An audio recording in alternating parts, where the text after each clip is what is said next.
Adaobi paced the room nervously, the crying of her newborn son echoing in the background.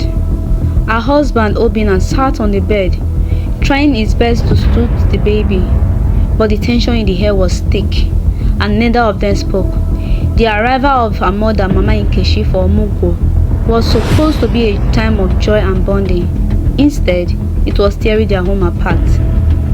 Mama Nkechi arrived with all the flair Adaobi had expected. She brought bundles of foodstuff from the village, her favorite Ankara wrapper, and a mountain of unsolicited advice. "Obinna, you are doing well," she said, her sharp eyes scanning the house. "But this house could use a woman's touch." Obinna smiled politely, sensing the undercurrent of criticism. Mama Nkechi was a woman of strong opinions, and she made sure everyone knew it. At first, things seemed fine. Mama Nkechi took over the kitchen, cooking her signature soup and ensuring Adaobi ate plenty of pepper soup to regain her strength. But it wasn't long before her interference began to show. "Why is Obinna the one beating the baby?" she whispered to Adaobi one evening. "You are the mother. What kind of man does everything like this? It's not right." Adaobi shrugged, brushing off her mother's comment. "Mama, Obinna is just helping. I'm tired and he doesn't mind." Mama Nkechi scoffed. "Helping? He's spoiling you. Men like that grow resentful. You'll see." Over the next few weeks, Mama Nkechi's world began to chip away at Adaobi's peace of mind. Her mother criticized Obinna's approach to parenting, his work schedule, even the way he spoke to Adaobi. "Why does he call you Ada like that? So casual." In my day, husbands respected their wives by using proper titles. "Mama, that's just how we talk," Adaobi said, rolling her eyes. But the doubt had already begun to creep in. One evening, Obinna returned home late from work, visibly exhausted. He greeted Mama Nkechi, who barely acknowledged him. "Obinna, is it fair for Adaobi to be the only one carrying this family? She just had a baby. Yes, she's doing everything around here. A real man would hire a housekeeper by now." Obinna stared at her, dumbfounded. "Mama Nkechi, I'm doing my best. I help Adaobi whenever I can. We don't need a housekeeper." Mama Nkeshi's lips paused tightly. "Help? So you think she should still suffer?" The situation reached a boiling point one Sunday afternoon. Obinna was watching TV while Mama Nkechi prepared lunch. She stormed into the living room, holding up a burnt pot. "Obinna, is this how you sit there while your wife and I slave in the kitchen? Is it because you are the man of the house?" Obinna's patience snapped. "Mama Nkechi, I've been working non-stop to provide for this family.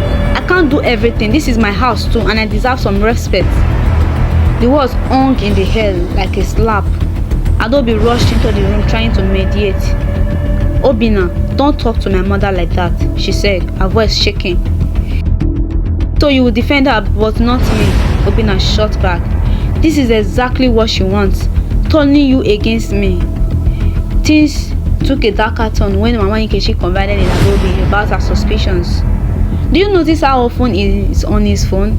And that new secretary of his, always calling at odd hours? My dear, open your eyes." Adaobi dismissed it at first, but the seed of doubt had been planted. One evening, when Obinna received a call very late, she snapped. "Who is calling you at this time? Is it your secretary?" Obinna looked at her, confused. "What are you talking about? It's work."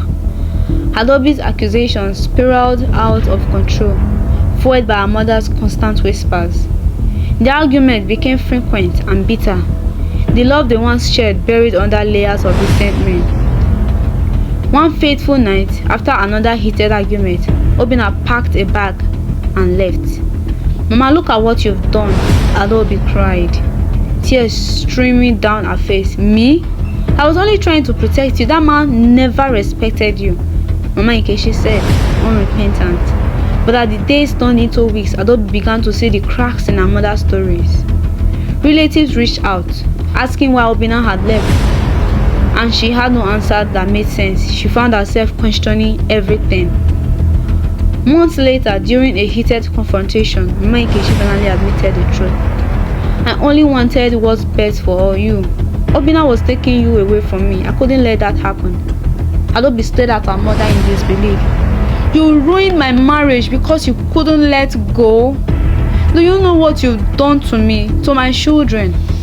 Realizing the damage she had caused, Mama Nkechi broke down, but it was too late.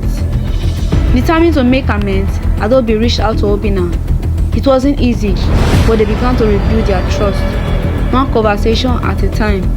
Mama Nkechi returned to the village, leaving Adaobi with a hard but valuable lesson about boundaries and the importance of protecting her home. Though their marriage will never be the same, Adaobi and Obinna learned to navigate their relationship with a newfound respect for each other, vowing never to let anyone, not even family, come between them again.